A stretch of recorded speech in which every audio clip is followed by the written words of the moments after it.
نبی پاک صلی اللہ علیہ وسلم کے دین کے چوکیدار بن جانے سے، حضور کے دین کے طالب علم بن جانے سے، نبی پاک علیہ السلام کی اتباع کا سفر کرنے سے، حضور کی حدیث کا ذوق پیدا کرنے سے، بس کسی بھی طریقے سے نبی پاک سے بندہ جوڑ کے حضور کی پیروی میں آ جائے، رب کا محبوب بن جاتا ہے۔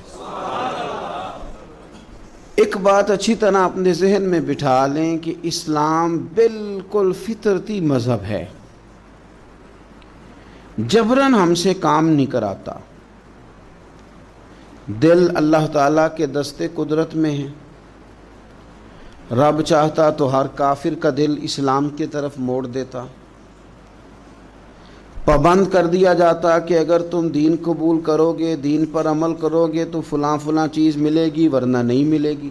آ جاتے لوگ پھر بھی، لیکن دین کی سب سے مضبوط گرہ محبت ہے۔ رب کہتا ہے تم اس طرح کرو، آؤ نا تو اللہ سے بھی پیار کرو، اور رب فرماتا ہے پھر میرے محبوب سے بھی پیار کرو، مجھ سے اور میرے نبی سے محبت کرتے ہوئے آؤ، پیار ہو تمہیں، تم عقیدت کے ساتھ آؤ، تمہارے دل مائل ہوں، تمہاری طبیعت مائل ہو، تمہارا ذوق ہو، طبیعت ہو۔ دیکھیں اور بات کو سمجھیں، ایمان کی تکمیل کے لیے نبی پاک علیہ السلام نے جو زاویہ دیا وہ دیا کہ تم ہر چیز سے بڑھ کے مجھ سے پیار کرو گے تو ایمان مکمل ہوگا۔ کاش کبھی ہم اس حدیث کی گہرائی میں اتر کر، بڑی معروف ہے، سب کو آتی ہے، لیکن کبھی اتر کر دیکھیں کہ تکمیل ایمان حضور کی محبت کیوں قرار پایا۔ اگر آپ بغیر محبت کے حضور کی طرف بڑھ رہے ہیں اور بغیر محبت کے دین کی طرف بڑھ رہے ہیں تو ہو سکتا ہے کہیں آپ محسوس کریں کہ میں مجبور کر دیا گیا ہوں، کہیں آپ محسوس کریں کہ مجھے اپنے آپ پر جبر کرنا پڑ رہا ہے، لیکن جب محبت ہو جاتی ہے تو محبت محبوب کی طرف کھینچتی ہے۔ محبت زبان پر محبوب کا نام جاری کرا دیتی ہے، محبت محبوب کے تذکرے پر بندے کو لگا دیتی ہے، ذوق بن جاتا ہے، شوق بن جاتا ہے، توانائی پیدا ہو جاتی ہے جذبات میں، پھر الفاظ کا ہجوم پاس نہ بھی ہو تو جذبات ہی الفاظ بن جاتے ہیں، پھر ترنم نہ بھی پوری ہو تو انسان کا ذوق ہی اس کے لفظ بن کے حضور کی نعت بن جاتے ہیں۔ شرط یہ ہے کہ محبت ہو۔ پھر ایک اور زاویے سے حضور نے اس بات کو سمجھایا، بخاری مسلم میں موجود ہے، فرمایا اگر تم چاہتے ہو نا کہ تمہیں ایمان کا ذائقہ ملے،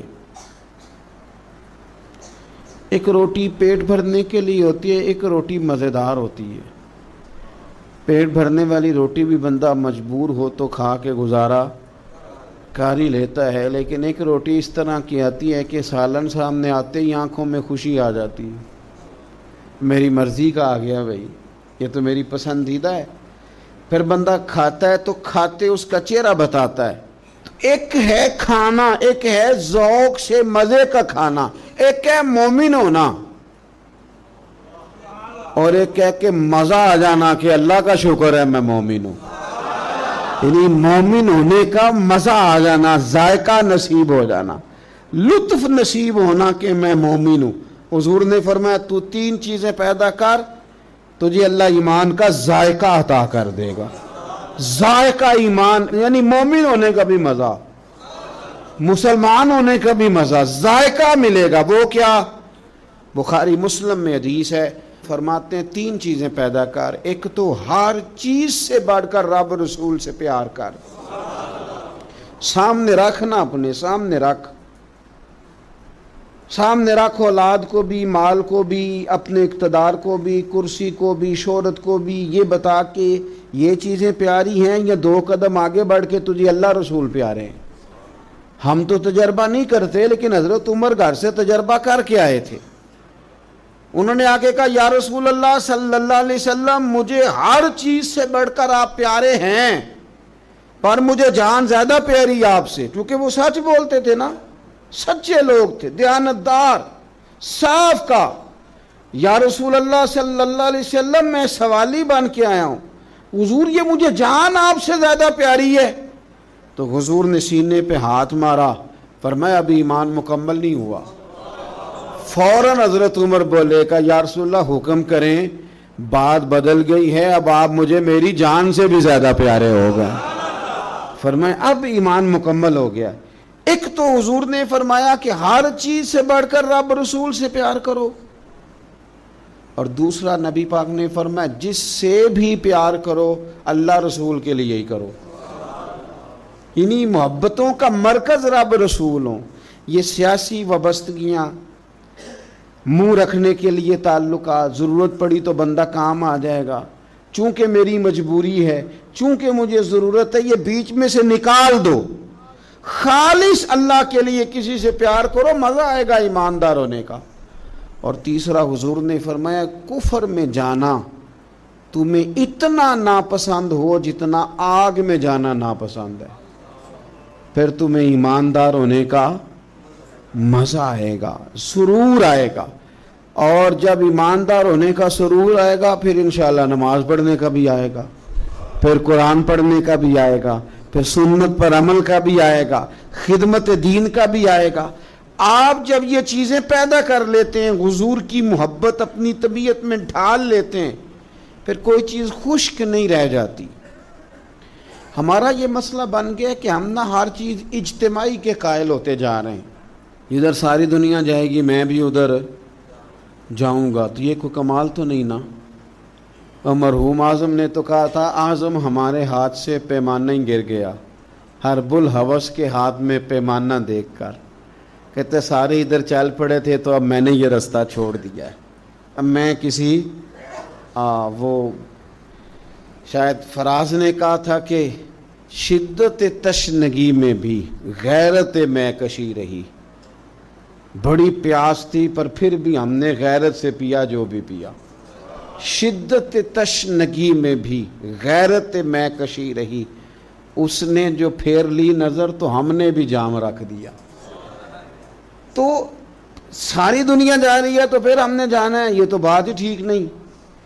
بھئی اب سارے چونکہ کہہ رہے ہیں یکم ربیع الاول سے 12 ربیع الاول تو اظہار محبت کرنا ہے تو ٹھیک ہے میں بھی کر دیتا ہوں. یہ محبت جو ہے نا، محبت موسموں کی پابند ہے. یعنی یکم محرم سے 10 محرم تک محبت اہل بیت آپ کریں تو محبت اہل بیت تو ایمان ہے. آپ فقط یکم سے 12 ربیع الاول تک ذکر کریں تو یہ تو ایمان ہے. محبت یہ تو ہر وقت ہونی چاہیے تھی. اجتماعی محبت کا ماحول جو ہم بناتے جا رہے ہیں نا کہ اب ساری دنیا یہ بات کر رہی ہے تو لہذا میں بھی کروں، تو یہ ٹھیک نہیں. کیوں؟ اس لیے کہ سارا مکہ جب مخالفت کرتا تھا اور معاذ اللہ ثم معاذ اللہ طرح طرح کی باتیں کرتا تھا، اس وقت عشق کے سب سے بڑے پیغامبر بن کے حضرت صدیق اکبر کھڑے ہو گئے تھے. انہوں نے بتایا تھا کہ محبت معنیوں الفاظ میں آیا نہیں کرتی، اور یہ وہ شے ہے جو لفظوں میں سمایا نہیں کرتی. ہم کیا اس کو اس طرح پابند کریں گے کہ پہلے سارے پیار کریں تو پھر ہم نے کرنا؟ نہیں، کوئی کرتا تو نہ کرے نا. ہمیں تو پیار ہو گیا ہے مدینے والے سے، ہو گیا ہے تو بس ہو گیا ہے. ان لوگوں نے ہمیں بتایا ہے کہ یہ اس طرح کا ماحول نہ بناؤ کہ اب ساری دنیا چل رہی ہے تو میں نے بھی چلنا ہے. حضور کی محبت ایمان ہے. محبت جو ہوتی ہے نا وہ تو ڈھال دیتی ہے بندے کو، کچھ چیزوں پر مجبور کر دیتی ہے. حضرت عتبہ رضی اللہ تعالیٰ عنہ فرماتے ہیں ایک سادے سے، خوبصورت سے، میٹھے سے، تھوڑے جملے بولنے والے صحابی. کچھ لوگ اپنی سادگی میں مست رہتے ہیں، وہ بالکل ایسے نہ یکدم حضور کے سامنے کھڑے ہوئے آ کے تو عرض کرتے ہیں یا رسول اللہ صلی اللہ علیہ وسلم طبیعت مبارک ٹھیک ہے، چہرے پہ کمزوری ہے. تو محبوب نے فرمایا میں نے کچھ دنوں سے کھانا نہیں کھایا. فقر اختیاری ہے میرے نبی پاک کا، یہ دو جہاں کے شاہ ہیں، بس پاس کچھ رکھتے نہیں. اختیاری فقر ہے، بس کھجور پانی پہ گزارا ہے، کئی دنوں سے کھایا نہیں. صحابی نہ دوڑے گئے گھر میں، ٹٹولا سارے گھر کو، کوئی چیز نہیں ملی کھانے کی. دوست احباب سے پوچھا، کوئی چیز میسر نہ آئی۔ بنو قریظہ یہودیوں کا علاقہ تھا، ان کے باغات تھے، پہنچ گئے۔ ایک شخص سے جا کے کہا مزدوری ملے گی؟ لگا جدوں میدان ازل دا تے لوکی چورا وانگ سدھائے۔ کسی نے لوٹ لئی علم دی دولت تے اس ہاسے چولی پائے۔ آ سجنا ویکھ جہالت ساڈی، اسی عشق خرید لیا ہے۔ کوئی مزدوری ملے گی؟ اس نے کہا ہاں، کچھ درختوں کو پانی دینا ہے۔ مزدور آیا نہیں تو پانی بھی ذرا کنویں میں گہرا ہے، اگر ایک ڈول پانی کا نکالو تو ایک ڈول کے بدلے ایک کھجور دوں گا۔ صحابی نے جھولی اپنی پھیلائی کھجوریں ڈالنے کے لیے، ایک ڈول پانی کا نکال کے وہاں رکھتے، ایک کھجور جھولی میں ڈالتے، ایک ڈول نکال کے رکھتے، ایک کھجور جھولی میں ڈالتے۔ جب جھولی پوری بھر گئی کھجوروں سے تو خوشی خوشی ہنستے مسکراتے۔ تحفے میں جذبہ ہونا چاہیے، تحفے کی قیمت اس کا جذبہ ہوتا ہے۔ آپ مہنگا تحفہ لے کے آئیں اور ہیں آپ سیاستدان، نکلوانا آپ نے کوئی کام ہے تو وہ تو سیاسی رشوت ہے، وہ تحفہ تھوڑی ہے۔ تحفے کا بھی کبھی وزن ہوتا ہے، تحفے کی بھی کبھی قیمت ہوتی ہے، تحفے کے بھی جدو خلوص ہوتا ہے۔ جھولی بھری ہوئی کھجوروں کی لا کے مصطفیٰ کریم کی بارگاہ میں پیش کی، ہاتھوں پہ چھالے، وجود پر بظاہر مٹی لگی ہوئی، لا کے وہ سارا کچھ حضور کی بارگاہ میں پیش کیا۔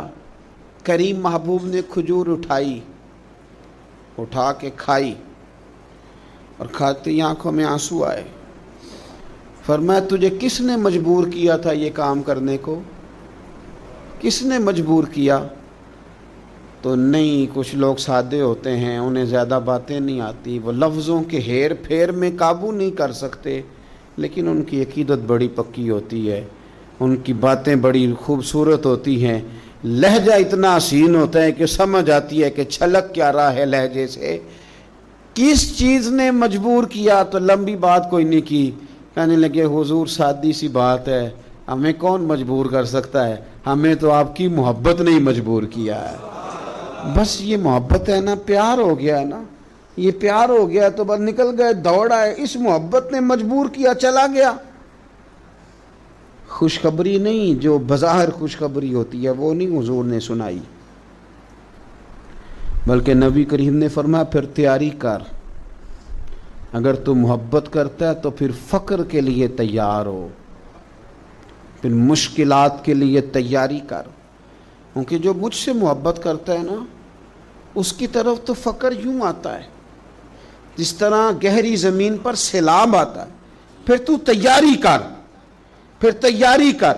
میرے رسول پاک کے غلاموں نے نا حضور سے پیار کیا اور صحیح والا کیا۔ میں پھر کہہ رہا ہوں، اور بات جہاں سے میں نے شروع کی ہے میں وہیں پہ ہوں، اجتماعی محبت نہیں کہ اب سارے چل رہے ہیں تو چلو میں بھی، یہ والا انداز نہیں، بس محبت ہو گئی، بس پیار ہو گیا، یعنی غلامی کر لی۔ اس طرح نہیں کہ اب چونکہ سارے کہہ رہے ہیں، یعنی تعریف تو وہ ہوتی ہے کہ جب کوئی نہ کرے تو پھر بندہ اٹھ کے کرے، یعنی پیار تو وہ ہوتا ہے کہ جب کوئی دعویٰ نہ کرے تو بندہ کہے نہیں یار شخصیت پیار کے قابل ہے، پھر بندہ پیار کرے۔ صحابہ کرام علیہم رضوان کا جو انداز ہے نا، وہ سوسائٹی کو دیکھ کر نہیں بنا، وہ معاشرے کو دیکھ کر نہیں بنا، حالات کو دیکھ کر نہیں بنا، بلکہ ان کی روح نے گواہی دی کہ مدینے والے سے پیار کرنا چاہیے، حضور سے محبت کرنی چاہیے۔ دیکھیں جنگوں کے دنوں میں نا، جنگوں کے دنوں میں شاعریاں نہیں ہوتی، جب فوجیں سرحدوں پہ کھڑی ہوں تو پھر غزلیں نہیں کہی جاتی، جب حالات پورے عروج پہ ہوں تو پھر اس طرح کی کیفیات تھوڑی ہوتی ہیں۔ پورے حالات ہمیشہ صحابہ کے لیے تیار رہے، کبھی منافق، کبھی کافر، کبھی کوئی، کبھی کوئی، کبھی کوئی، ہر وقت وہ تیار رہے لڑنے کے لیے، لیکن ان سارے رنگوں میں ان کی محبت جوان رہی، جنگیں بھی لڑتے رہے، حضور کی نعتیں بھی پڑھتے رہے۔ منافقوں کے ساتھ ان کے معاملات بھی چلتے رہے اور نبی پاک کی تعریفیں بھی ہوتی رہیں، جنگوں کے تبصرے بھی ہوتے رہے، لیکن بیٹھ کے نہ تو حضور کے حسن کا ذکر بھی ہوتا رہا۔ ایک صحابی نے کہا کہ نبی پاک علیہ السلام کا چہرہ نور تلوار کی طرح روشن تھا نا، تلوار بالکل جب نئی تیار ہو کے آتی ہے تو بڑی روشن ہوتی ہے، روشنی کے سامنے کریں تو عکس پڑتا ہے اس کا، اس میں سے بھی شعاعیں نکلتی ہیں، تلوار کی طرح تھا۔ دوسرے کا نہیں بالکل نہیں، تلوار کی طرح نہیں، حضور کا چہرہ تو چاند کی طرح روشن تھا۔ یعنی وہ ساری باتیں اپنی جگہ پہ، وہ جو ہم چاہتے ہیں نا کہ ہم پیار کریں گے فارغ ہو کے، ہم محبت کریں گے بچے بیاہ کے، ہم سارے کام کر کے تو پھر آئیں گے نعت شریف پڑھنے، یہ نہیں۔ او خدا کے بندے، وہاں سارا کچھ ہوتا رہا اور ساتھ حضور کا تذکرہ بھی ہوتا رہا، سارا کچھ، آزمائشیں، پریشانیاں، ہر چیز اپنی جگہ موجود رہی، پر حضور کی نعت میں کوئی کمی نہیں آئی۔ انہوں نے نا حضور سے جو پیار کیا تو اس پیار میں جو خاص ان کی ادا تھی، دیکھیں اس دور کا سب سے بڑا مسئلہ غلامی تھا۔ آج بھی مسائل ہوں گے، ہمارے ہاں سب سے بڑا مسئلہ پیسہ ہے، تو لوگ سمجھتے ہیں کہ بس کسی طریقے سے یہ آ جائے تو شاید باقی سارے مسئلے حل ہو جائیں۔ حالانکہ کسی پنجابی شاعر نے کہا تھا کہ دل دے اندر وسن والا مالک یہ مہمان نہیں ہوندا، تے چوکھا رزق بھی جوڑ لئیے تے بانج نصیبوں کھان نہیں ہوندا۔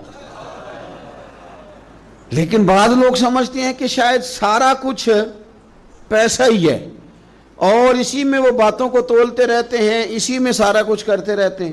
اس دور کا سب سے بڑا مسئلہ غلامی تھا، اور غلام بکتا تھا اور پھر اس کے بچے بکتے تھے۔ تو جب کوئی غلام آزاد ہوتا تھا نا تو وہ سمجھتا تھا کہ اب تو میں دنیا میں آ گیا ہوں۔ آزادی ایک بہت بڑی نعمت ہے، بہت بڑی نعمت۔ بندہ جب آزادانہ گھومتا ہے نا، دیر کے بعد ایک قول پڑھا حضرت علی کا، شاید پہلے پڑھ لیتے تو کچھ سوچیں اور ہوتی۔ آپ نے فرمایا تھا اسے مبارک ہو جسے تھوڑے لوگ جانتے ہیں، اسے مبارک ہو۔ ایک وقت ایسا آتا ہے کہ انسان تو اپنی مرضی سے اپنے دوستوں کے پاس بھی نہیں بیٹھ پاتا، وہ تو اپنی مرضی سے گھوم پھر بھی نہیں سکتا، ایسے حالات اس پر آتے ہیں۔ آزادی ایک بہت بڑی نعمت ہے زندگی میں، اسے سمجھیں۔ تو اہل عرب کے ہاں غلام کا آزاد ہونا اتنی بڑی نعمت تھی کہ وہ بندہ سمجھتا تھا دنیا میں ہی آج آیا ہوں۔ حضرت زید بن حارثہ نبی پاک کے غلام ہیں، بچپن میں کسی نے اغوا کیا، مکے لا کے بیچا، اور پھر حضرت خدیجہ الکبریٰ رضی اللہ تعالی عنہا کے ذریعے حضور کی بارگاہ تک آ گئے۔ ان کے والد اور چچا اور ایک روایت میں ان کا بھائی پیسے لے کے حضور کی بارگاہ میں آئے، کہا ہمارا بیٹا آپ کے پاس ہے، یہ پیسے لے لیں، ہمیں دے دیں، ہم نے لے کے جانا ہے۔ تو نبی کریم صلی اللہ علیہ وسلم نا بات سن کے مسکرائے۔ کچھ مسکراہٹیں بڑی معنی خیز ہوتی ہیں۔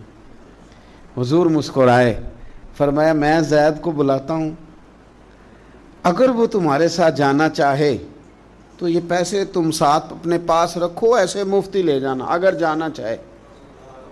تو حضور تو مسکرا رہے تھے نا، لیکن انہیں ابھی اس بات کا پتہ نہیں تھا، وہ ابھی اس رستے کے مسافر نہیں تھے۔ وہ کہنے لگے جی یہ کیا بات ہوئی، وہ غلامی نہیں چھوڑنا چاہے گا، کیونکہ غلامی تو سمجھتے تھے کہ جیے ہی آج ہیں جب آزاد ہو گئے، جی وہ جانا نہیں چاہیں گے، یہ کیا بات ہوئی۔ تو حضور نے فرمایا میں بلاتا ہوں نا، جانا چاہے تو لے جاؤ۔ اللہ کے رسول صلی اللہ تعالی علیہ وسلم نے بلایا، جناب زید بن حارثہ آئے، فرمایا والد اور چچا آئے ہیں، یہاں ایک روایت میں تمہارے بھائی آئے ہیں، دوڑ کے گئے، بڑے زمانے سے ملے ہوئے تھے، بڑا روئے، بڑا پیار، بڑی باتیں، بیٹا تیری ماں یاد کرتی ہے، تیری بہنیں بلاتی ہیں، تیاری ہو گئی۔ اب جب تھوڑا سنبھلے نا تو حضور نے دھیمے لہجے میں کہا زید یہ تمہیں لینے آئے ہیں۔ اگر تم جانا چاہو تو میری طرف سے پابندی کوئی نہیں. کون نہیں گھر جانا چاہتا؟ کون نہیں آرام کرنا چاہتا؟